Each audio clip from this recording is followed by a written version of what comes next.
चाहे आप राम कहें, चाहे आप कृष्ण कहें, चाहे आप शिव कहें, चाहे आप भवानी कहें, जो आपकी मर्जी हो।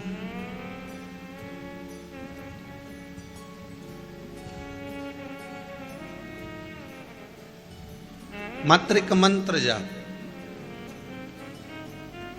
जीवन के संपूर्ण अंधेरे को, जीवन में जितना अंधेरा भरा हुआ होता है, जितना भी अंधेरा हमारे जीवन में भरा होता है, वो सारे अंधेरों को एक भगवान का भजन, एक भगवान का नाम जाप, एक भगवान का मंत्र जाप संपूर्ण अंधेरे को मिटा देता है।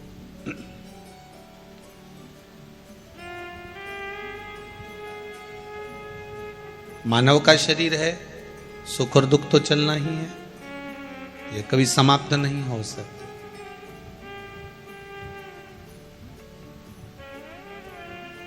घड़ी में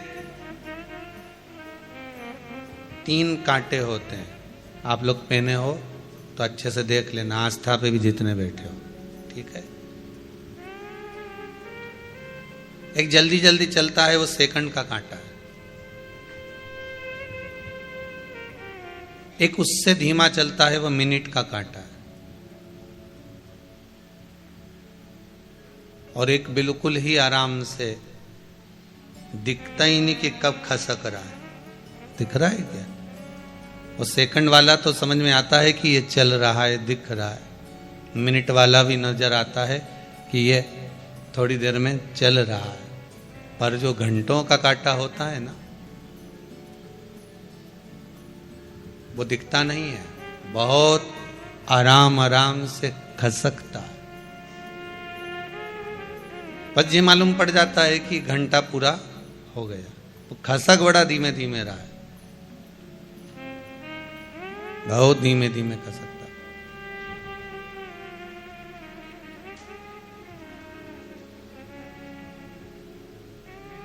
एक सेकंड का है, रफ्तार में चल रहा है। तन, मन और धन, ये 3 कांटे हैं हमारे जीवन में। सबसे रफ्तार में चलने वाला मन का कांटा है। बैठा यहां है, पहुंच तुरंत जाता है। आप जहां से आए होगे या आप जहां बैठकर आस्था चैनल पर या फेसबुक यूट्यूब पर कथा श्रवण कर रहे होगे, आपका ये मन का कांटा उस समय पर जब आप कथा सुन रहे होगे तो ये विश्वास है कि वो मन का कांटा थोड़ी देर कुबेरेश्वर धाम पहुंच गया होगा। और जो कुबेरेश्वर धाम में बैठे होंगे, इनका मन का कांटा थोड़ी थोड़ी देर में घर पहुंच जाता होगा। दूध रख कर आई थी, कहीं बहू चाय बना के नहीं पी जाए, शाम को जाऊंगी तो मिलेगा कि नहीं मिलेगा पता नहीं है। ये मन का कांटा है,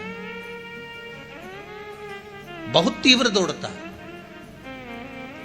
और इतना तीव्र दौड़ता है कि इस मन के कांटे को साधना कठिन हो जाता है।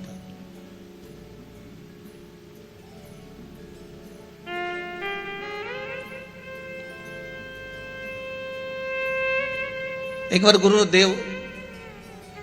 गुरु नानक देव जी ने एक बार अपनी माता जी से कहा, मां,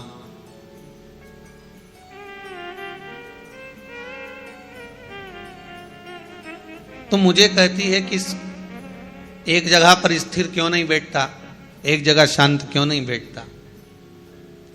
गुरुदेव ने कहा, गुरु नानक देव जी ने कहा कि मां, ये मन का जो कांटा है ना, बड़ा विचित्र कांटा है। मन बड़ा चंचल है, कैसे तेरा भजन करूं, जितना इसे समझाऊं उतना ही मचल जाता है। ये मन का जो कांटा है ना मां, ये एक जगह टिकता भी नहीं है और बड़ा जल्दी जल्दी चलता है। थोड़ी देर यहां पर है, थोड़ी देर गायब हो जाता है, फिर थोड़ी देर रहता है, फिर थोड़ी देर में गायब हो जाता है। बड़ा विचित्र कांटा, बड़ा विचित्र।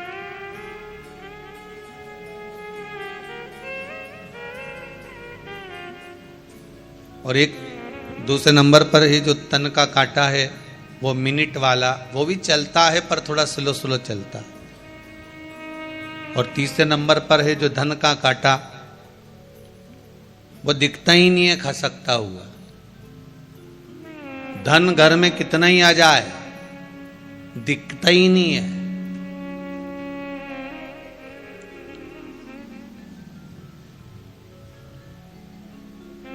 गुरुदेव देव मेरा पति कमाता बहुत है, आता है, पैसा कहाँ रख दिया इसको, वो धन का कांटा नजर ही नहीं आ रहा। महाराज शिव महापुराण की कथा कह रही है, शंकर की कथा कह रही है।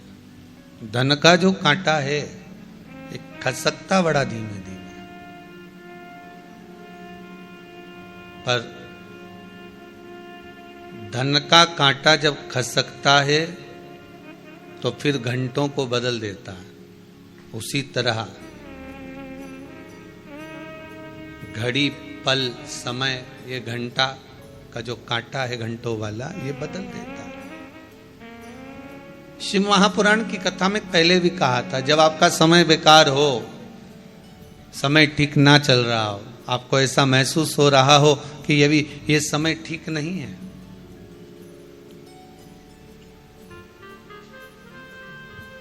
उस समय पर दो कार्य जरूर करिएगा। एक भगवान का भजन जरूर करना और दूसरा है कर्म जरूर करना।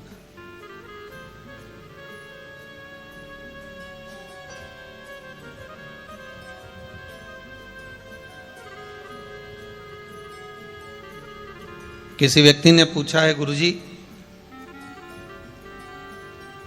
मनुष्य बेरोजगार है और कितना बेरोजगार है, इसको कैसे पता है लगाया जा सकता? मनुष्य बेरोजगार है और बहुत ज्यादा बेरोजगार है, इसका पता कैसे लगाएंगे? तो हमने कहा कि मोबाइल में 1.5 GB डाटा होता है, वो कम पड़ जाए जिस दिन समझ लेना कि तुम पूरे बेरोजगार हो गए। वो मोबाइल में 1.5 GB डाटा चला चला कर फेसबुक, यूट्यूब, इंस्टाग्राम, व्हाट्सएप चला शाम होते होते 4 बजे 3 बजे ही डाटा पूरा खत्म हो जाए तो समझ लेना कि तुम पक्के।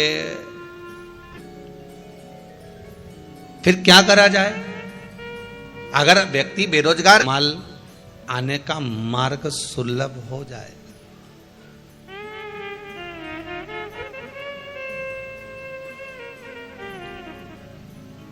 भगवान का भजन, स्मरण, राम नाम, कृष्ण नाम, शिव नाम, भक्ति, भगवान की अविरल भक्ति का गुणगान जब आप करते जाएंगे, भजन करते जाएंगे, स्मरण करते जाएंगे, शिव नाम का जाप करते जाएंगे, तो जैसे मोबाइल में डाटा खत्म हो रहा है तो आपको लोग बेरोजगार कह सकते हैं, पर राम नाम और कृष्ण नाम को जितना जपोगे, शिव नाम को जितना जपोगे, भगवान की भक्ति में जितना रमोगे, ये डाटा भले खत्म हो जाएगा आपका मोबाइल का और आपको दूसरा डलाना पड़ जाएगा, पर भगवान की भक्ति के स्मरण में जिस समय पर आप डूब गए, भगवत भजन में जिस समय डूब गए, डाटा खत्म नहीं होता, भगवान की भक्ति का डाटा बढ़ता चले जाता है और आपको सुख प्रदान करते चले जाता है। वो डाटा बढ़ रहा है अविरल भक्ति।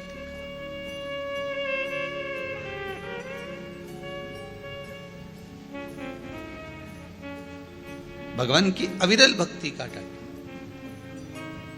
सुबह सुबह उठो ना तो लोग कह देते हैं हम तो सुबह 5 बजे हमारी नींद खुल जाती है, कोई कहता है हम 5:30 बजे उठ जाते हैं, कोई कहता है हम 6 बजे उठ जाते हैं, कोई कहता है हम 6:30 बजे उठ जाते हैं। ये उठना नहीं कहते इसको। ऐसे तो तुम उठ गए 5 बजे से उठकर करा क्या, ये तो बताओ। बस उठे और गए, हम योगा वोगा करा, थोड़ा बहुत घूम लिए फिर लिए, इधर पहुंच गए उधर पहुंच गए, चाय पी लिया, नाश्ता कर लिया, इसको उठना नहीं कहते। उठना किसको कहते हैं? अगर आप 5 बजे से उठे हो ना तो आपने भगवान का भजन कितना करा है, आपने मंत्र जाप कितना करा है, आपने स्मरण कितना करा है, आपने नाम जाप कितना करा है, आप भगवान की भक्ति में कितना डूबे हो, आप भगवान के स्मरण में कितना डूबे हो। उठना उसे कहते हैं जो भगवान की भक्ति में उठकर भगवत स्मरण में डूब गया, उसको उठना कहा। मालूम पड़े कि आप उठ तो 5 बजे के गए हो, 4 बजे के गए हो, पर वही कर्म में फिर वही मोबाइल हाथ में लेकर बैठ गए, वही अपने कर्म। या तो आपने मोबाइल हाथ में लिया है तो कहीं भगवान की भक्ति करो, या भगवान का भजन सुन लो, या कहीं कथा सत्संग स्मरण कर लो, तो आपका उठना श्रेष्ठ है।